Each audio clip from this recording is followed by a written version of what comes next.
And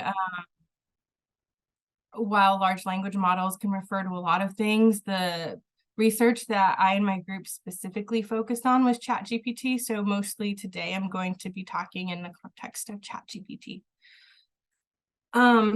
So there are a lot of conversations and concerns about students committing academic misconduct with AI. I feel like that was kind of the biggest thing when it came out, is how do I prevent my students from using this? Or how do I tell if my students are using this? Or how can I keep my students from using AI to cheat?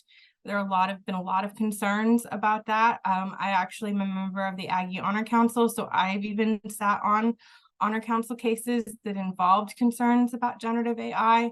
And if you didn't know, Student Rule 20, which is our academic misconduct rule at A&M, even added under fabrication specifically a description involving unauthorized use of artificial intelligence could be a form of fabrication and therefore an academic integrity violation. So I feel like there's a lot of thinking about students. How can students use AI? How can we think about students committing these ethical violations, having these issues, right? How do we as teachers combat these issues? But today I really want to think about, what about the ethical responsibilities that instructors have towards their students? So I don't know if you all remember this article or heard about this article, but there was in May, it popped up, and I got really interested in it. And this is kind of where my journey thinking about these ethical responsibilities started. Is there was a professor at A&M Commerce who basically flunked most or all of his students because he input student papers into ChatGPT and basically asked ChatGPT if it wrote the papers, and ChatGPT said yes. And this was an ethical violation in a number of ways, one of them being that that's not how you check to see if generative AI was used. The other thing is that you're inputting student writing into this generative AI, and then students no longer have ownership necessarily or control over what's going on with their writing and what's going on with their information. And another thing is that the students strongly stated that they hadn't used ChatGPT to complete these assignments, and the professor just didn't believe them. So there were a lot of different layers of thinking about the ethical kind of responsibility of this professor. A lot of students didn't graduate because of this issue. So I've been thinking about this more or less since then. So one of the questions I had this summer, as I was thinking about privacy and I was thinking about ethics, is how are instructors using ChatGPT for teaching purposes? And I attended a lot of webinars, online conferences, did a lot of reading of a bunch of different articles. And one of the things I found is this Facebook group called Higher Ed Discussions of AI Writing. So I'm going to use examples from this Facebook group to kind of talk about some of the things that I've seen and some of the patterns I've seen of how instructors are using ChatGPT for teaching purposes. So the first thing that I've noticed is that instructors are using ChatGPT or other forms of generative AI to create teaching materials. So things like lesson plans, PowerPoint slide decks, thinking about different assignments and different prompts, and how can generative AI facilitate some of that, take some of the burden off of the teacher, so to create teaching materials. The second kind of trend that I noticed is instructors or teachers using generative AI as a way to respond to student work. So whether that's putting general comments into ChatGPT and having it kind of spit out a generic response, whether that is putting elements of student work into ChatGPT and having ChatGPT give some kind of feedback, but using it to craft feedback for students that students will read. The third way is thinking about personal communications. So you got a bunch of students, you have a bunch of emails to students, you put in a prompt to ChatGPT spits out kind of this generic response that you can send to multiple students instead of having to craft out a response every time.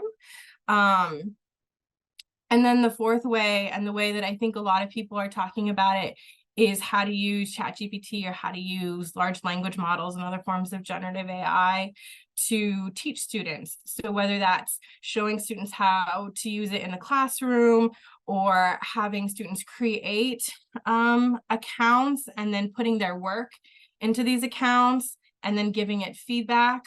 So there are some issues there with having students, requiring students to put their work into these large language models, and then that data is there forever. There's some ethical issues with requiring students to have an account and putting their emails in and creating accounts. Even if students have a throwaway account, we're not sure really yet 100% what happens to that information. There are ways to withdraw information, and there are ways to ask that your information be deleted from ChatGPT, although it's kind of murky as to whether your information does get deleted. It's murky as to whether other humans are reading information. So to teach is the kind of probably the most common way, and it also comes with its own set of thinking of how to ethically navigate everything. So I found this post actually just a couple of days ago, and I thought it was really interesting. So when you bring students into the conversation, what happens? So in the case of this particular writing instructor, the class drafted a list of allowed, prohibited, and required points, thinking about how to use generative AI. And one of the things that the students themselves came up with is don't upload anyone's writing into any AI program without their consent. So we think about this already a little bit in thinking about copyright issues. There are multiple authors that don't want their work input into any form of generative AI. But we can also think about our own work. We probably wouldn't want input into generative AI because we want to hold onto that intellectual property. So what about students? What about requiring students to upload their work, or uploading their work without telling students? How do we get student consent? All of these things are kind of part of this thinking about the ethical navigation of how to use AI in the classroom and as a teaching tool. There are also, I've hinted at it, multiple privacy concerns when thinking about using ChatGPT as a teaching tool to create resources, to interact with students and things like that, giving feedback on student drafts, asking students to sign up for an account or requiring students to sign up for an account, thinking about there's options to get rid of chat history and to not use information for training purposes. But there's questions as to, does it really delete these things? How are these things monitored? There's also questions of using ChatGPT as a reading tool, for example, and putting portions of an article into ChatGPT and asking it to summarize things or something along these lines. Questions of, is that violating copyright? And then thinking about students just generally, their intellectual property rights, their privacy expectations.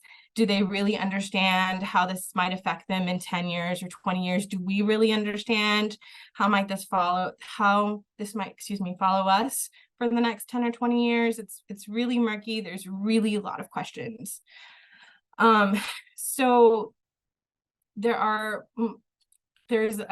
we've been thinking about students violating kind of these ethical boundaries that we've set for them in using Gen I, but how might we be intentionally, accidentally, unintentionally, without realizing, actually threatening student privacy in the age of generative AI?